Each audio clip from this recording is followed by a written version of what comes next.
Semoga yang subscribe diberikan rezeki melimpah dari jalan tak terduga. Dan yang like komen, dimudahkan jalannya menuju surga di hari akhir nanti. Siapa yang tak mendengar nama Qorun? Dia adalah seorang sosok kaya raya di zaman Nabi Musa yang namanya melegenda hingga sekarang.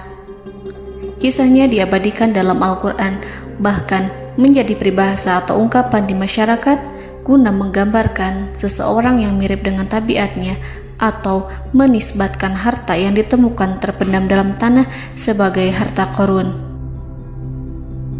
Qorun adalah miliarder kaya raya yang hidup sejaman dengan Nabi Musa.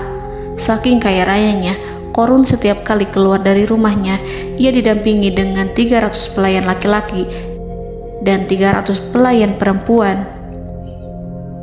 Qorun juga dikawal oleh 4.000 pengawal yang diiringi 4.000 binatang ternak ditambah 60 ekor unta yang khusus membawa kunci-kunci gudang penyimpanan harta kekayaannya itu.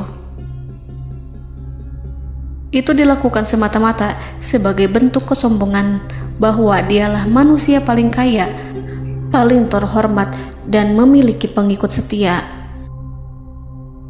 Ia merasa lebih mulia dibandingkan Nabi Musa alaihissalam.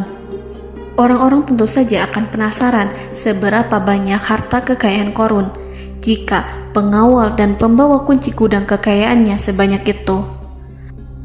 Lalu berapa banyakkah harta yang dimiliki Qorun yang disimpan di dalam gudangnya tersebut? Sebelum saya melanjutkan, dimohon untuk menonton video ini sampai selesai supaya tidak ada kesalahpahaman dalam memahami isi cerita, serta mohon bantu channel ini semakin berkembang dengan cara tekan subscribe dan silakan tinggalkan like serta komen positifnya. Semoga dukungan pemirsa Risalah Kehidupan bernilai pahala dan menjadi wasilah dimudahkannya segala urusan pemirsa sekalian. Pemirsa Risalah Kehidupan, di zaman sekarang banyak orang yang mengistilahkan rezeki yang tak terduga dengan istilah harta Qorun.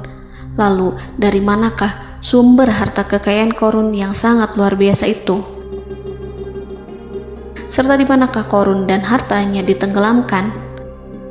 Siapakah Qorun dan bagaimana kisahnya dengan Nabi Musa? Qorun merupakan kaum Nabi Musa alaihissalam. Disebutkan oleh Ibnu Jurayj, nama lengkap Qorun adalah Qorun ibnu Yashar, ibnu Qahis, ibnu Lawi, ibnu Yakub. Ia merupakan putra paman atau sepupu Nabi Musa alaihissalam. Pasalnya, Nabi Musa alaihissalam sendiri adalah putra Imran, sedangkan Imran adalah putra Qahis. Dengan kata lain, Qorun masih satu kakek dengan Nabi Musa alaihissalam, yakni kakek Qahis. Ia adalah umat Nabi Musa yang taat. Tidak hanya memiliki banyak harta, Qorun juga termasuk orang yang cerdas dan berilmu. Ia menguasai ilmu duniawi dan ilmu ukhrawi, dan tercatat bahwa Qorun adalah ahli di bidang kimia. Dirinya tercatat sebagai ahli kitab Taurat setelah Nabi Musa. Kepandaian Qorun dalam ilmu agama membuat dirinya sering disebut dengan ilmu nawir, atau orang yang memberi cahaya dan penerangan. Suaranya terkenal merdu dalam membaca kitab Taurat. Selain itu, Qorun juga lihai dalam berbisnis. Ia mengetahui trik investasi yang menguntungkan, serta jalur perdagangan internasional yang strategis di zamannya. Kekayaan Qorun begitu banyak, sebagaimana tercatat dalam surat Al-Qasas ayat 76.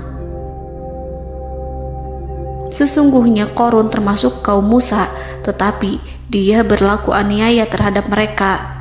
Kami menganugerahkan kepadanya perbendaharaan harta yang kunci-kuncinya sungguh berat dipikul oleh sejumlah orang-orang yang kuat.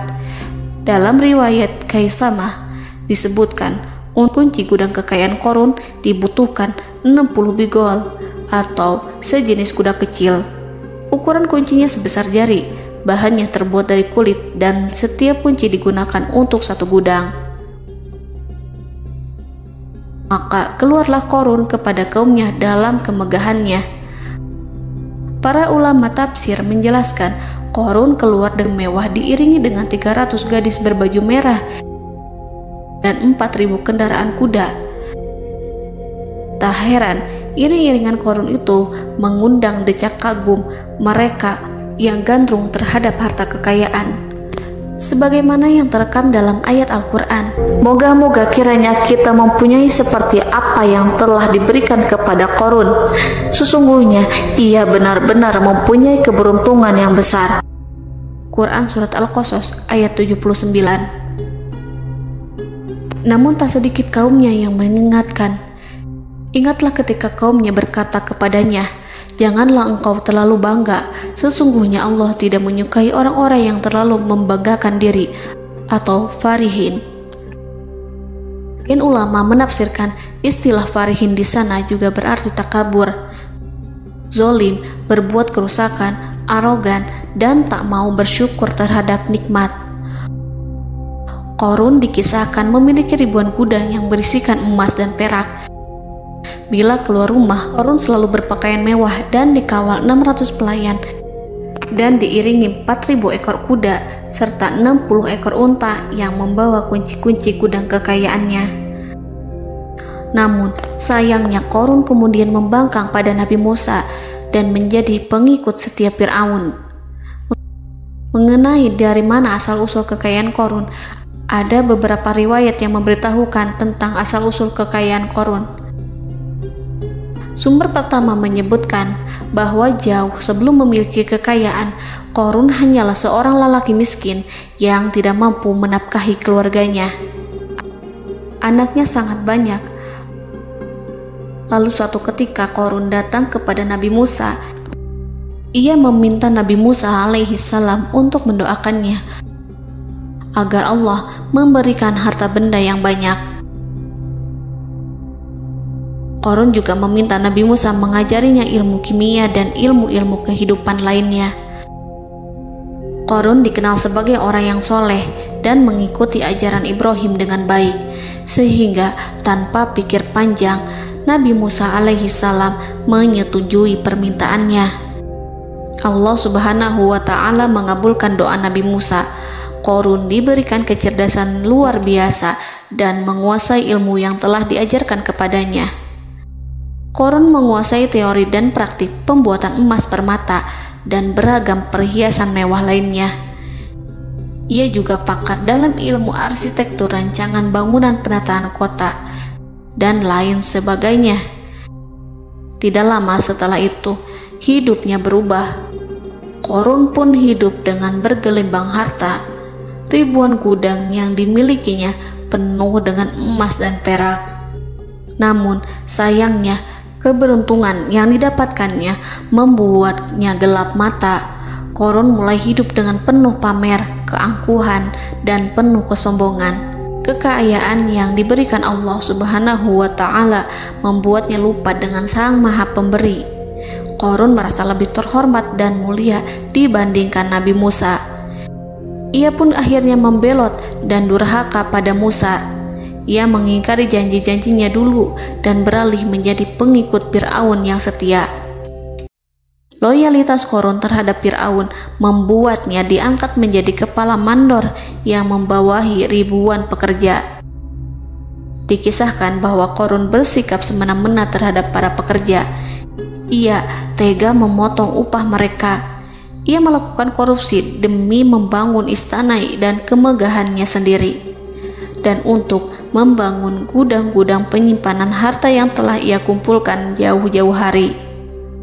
Ketika datang perintah zakat, Nabi Musa alaihi salam pergi menemui Qarun dan memerintahnya mengeluarkan zakat sebesar 1 dinar dari setiap 1000 dinar hartanya, 1 dirham dari setiap 1000 dirham, 1 kambing dari setiap 1000 kambing, dan seterusnya. Setelah Qarun menghitung seluruh hartanya, ternyata jumlah zakatnya sangat besar. Kekikirannya pun mulai menghalangi hatinya untuk mengeluarkan zakat. Qarun enggan membayar zakat ketika Nabi Musa alaihissalam menagih zakat yang diperintahkan oleh Allah untuk ditunaikan olehnya. Ketika Qarun dimintai zakat, ia langsung marah dan tidak memberikan sedikit pun kekayaannya. Dia berpikir bahwa harta kekayaan yang dimilikinya didapat dari hasil kerja dan usahanya, dan tidak ada kaitannya dengan siapapun, termasuk Allah Subhanahu wa Ta'ala. Janji Qarun untuk lebih taat beribadah dan membantu sesama jika diberi kekayaan oleh Allah dilupakannya. Dia mempergunakan kekayaannya tersebut dalam kesesatan, kezoliman, dan permusuhan, sehingga membuatnya menjadi sombong dan terlena. Orang-orang beriman pada masa itu sering menasihati Qarun untuk bersyukur atas nikmat yang telah Allah berikan, tetapi dia tidak mengindahkan nasihat tersebut. Dari sikapnya tersebut sudah jelas bahwa Qarun tidak membutuhkan nasihat kebenaran, bahkan merasa tidak takut dengan ancaman Allah. Sebab Qarun merasa sudah memiliki segalanya. Qarun merasa dirinya hebat dan pintar serta punya banyak pengikut setia, punya banyak pengawal dan merasa aman karena dekat dengan Raja Fir'aun. Qarun berkata, "Sesungguhnya aku mendapatkan harta ini karena ilmu yang ada padaku." Qarun sangat sombong. Ia merasa hartanya didapatkannya sendiri tanpa campur tangan dan kehendak Zat yang Maha Kaya, yakni Allah Subhanahu wa Ta'ala. Apakah Qarun lupa ataukah ia tidak tahu bahwa Allah telah membinasakan orang-orang sombong sebelumnya yang bahkan lebih kuat darinya, yang lebih kaya darinya, yang lebih banyak pengawalannya, lebih kokoh dan tak terkalahkan dibanding dirinya? Karena terdorong sifat kikir dan angkuh, maka Qarun membuat rencana untuk melakukan tipu daya agar dia terlepas dari kewajiban membayar zakat. Dia ingin menjatuhkan nama baik dan citra baik Nabi Musa. Kemudian dia mengumpulkan tokoh-tokoh konglomerat Bani Israel. Ia berkata kepada mereka, "Wahai saudara-saudaraku, terhadap apa yang diperintahkan Musa untuk membayar zakat, apakah kalian akan mematuhinya? Sekarang dia hendak mengambil harta yang ada di tangan kalian, maka pikirkanlah suatu cara untuk menghindari perintahnya." Para pembesar-pembesar yang dipanggil kemudian menjawab, "Wahai paduka Qarun, engkau lebih besar daripada kami. Kami akan melakukan apapun yang kau inginkan." Qarun berkata, "Datangkanlah kepadaku wanita cantik. Aku akan memberinya hadiah besar jika ia berhasil menggoda dan memfitnah Musa."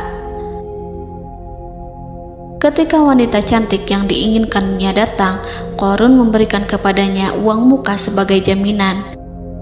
Ia akan membayarkan seluruh yang dijanjikannya ketika berhasil menjalankan misinya. Bukan hanya itu, Qarun pun berjanji akan menjadikan wanita ini sebagai istrinya.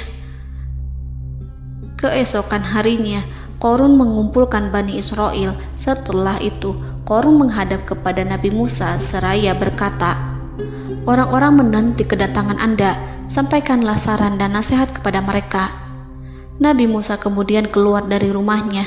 Ia mulai menyampaikan nasihat pada umatnya. Di antara nasihatnya, beliau berkata, "Barang siapa yang mencuri, aku akan memotong tangannya. Barang siapa yang memfitnah, aku akan mencambuknya sebanyak 70 kali. Barang siapa yang tidak mempunyai istri dan dia berbuat zina, maka aku akan mencambuknya sebanyak 70 kali. Adapun barang siapa yang memiliki istri dan ia berbuat zina, aku akan rajam dia sampai mati." Qarun kemudian berkata, "Apakah ini juga berlaku untuk Anda jika Anda sendiri yang berbuat zina? Apakah Anda akan menerima hukumannya?" Kemudian Nabi Musa menjawab, "Ya, meskipun saya sendiri yang melakukannya." Maka kemudian Qarun memanggil wanita yang telah dibayarnya. Wanita itu berdiri di depan Nabi Musa dan Bani Israel yang telah berkumpul, mengaku sedang hamil karena berhubungan badan dengan Nabi Musa. Maka marahlah Nabi Musa atas fitnah kejam yang diarahkan kepadanya. Kemudian Nabi Musa melakukan sholat 2 rakaat, lalu mendatangi wanita itu dan menyumpahnya agar mengatakan siapa yang menyuruhnya. Wanita itu menjadi ketakutan. Ia bergemetar di depan Nabi Musa dan mengaku bahwa yang menyuruhnya adalah Qarun. Lalu wanita itu bertaubat dan meminta maaf kepada Nabi Musa. Seketika Nabi Musa bersujud seraya berdoa kepada Allah agar menimpakan azab kepada Qarun. Allah memberi wahyu kepada Musa bahwa bumi telah dijadikan tunduk kepada perintah Nabi Musa. Kemudian Nabi Musa berkata kepada bumi, "Wahai bumi, telanlah Qarun beserta kekayaannya, habiskanlah semua." Kala itu Allah menurunkan wahyu kepada Musa alaihissalam untuk memerintah bumi apapun yang diinginkannya. Begitu Nabi Musa alaihissalam datang dengan wajah sangat marah, barulah Qarun merajuk, "Wahai Musa, sayangilah aku." Sementara Nabi Musa alaihissalam tak bergeming. Beliau lantas berkata pada bumi, "Wahai bumi, ambillah mereka." Seketika rumah Qarun mulai bergetar. Qarun dan antek-anteknya mulai dibenamkan hingga bagian lututnya. Rumahnya ikut turun sedalam lutut. Qarun kembali merajuk, "Sayangilah aku Musa." Rumahnya kembali berguncang. Kini Qarun dan kawan-kawannya kembali terbenam hingga pusar. Demikian pula rumahnya. Qarun terus merajuk, "Wahai Musa, sayangilah aku." Sementara Nabi Musa alaihissalam kembali meminta bumi, "Wahai bumi, ambillah mereka." Rumah Qarun berguncang lagi, sementara Qarun dan kawan-kawannya terus terbenam hingga bagian tenggorokannya. Demikian pula rumahnya. Qarun lagi-lagi menjerit, "Wahai Musa, sayangilah aku." Namun Nabi Musa alaihissalam tak bergeming. Beliau terus meminta bumi menelannya hingga akhirnya Qarun dan kawan-kawannya hilang seluruhnya ditelan bumi. Tak lama setelah itu Allah berkata, "Wahai Musa, apa yang membuatmu bersikap demikian? Padahal demi kemuliaanku, andai dia Qarun berdoa kepadaku, niscaya aku akan rahmati. Maka kami benamkan dia beserta rumahnya ke dalam bumi, maka tidak ada baginya satu golongan pun yang akan menolongnya selain Allah, dan dia tidak termasuk orang-orang yang dapat membela diri." Quran Surat Al-Qasas ayat 81. Lalu di manakah lokasi ditenggelamkannya Qarun beserta harta bendanya? Konon berdasarkan kepercayaan beberapa masyarakat setempat, Qarun ditenggelamkan di sekitar sungai atau danau Moris yang terkenal di kota Payom, negara Mesir. Qarun konon mendirikan istana dan di tempat itu pula ia ditenggelamkan. Dahulu, Qarun berkeinginan membangun sebuah istana, namun tidak diizinkan oleh Fir'aun jika istana itu dibangun di samping istana Fir'aun. Terlebih, Qarun juga tidak ingin membangun istana di tengah pemukiman Bani Israel yang terletak di tanah Jasan. Fir'aun pun memberikan tanah di wilayah Fayom. Kemudian di tepi sungai Payom inilah Qarun membangun istananya yang megah, dan di dalamnya ia membangun Al-Khunuj, gudang penyimpanan harta berisi emas dan perak.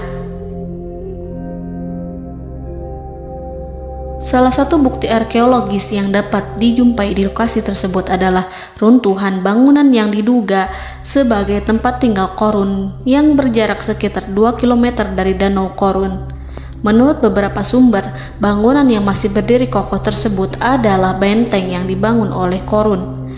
Namun ada juga yang mengatakan bahwa bangunan tersebut adalah tempat tinggalnya. Wallahu a'lam. Semoga kita semua dijadikan orang yang Allah mampukan menjadi orang kaya namun tidak seperti Qarun,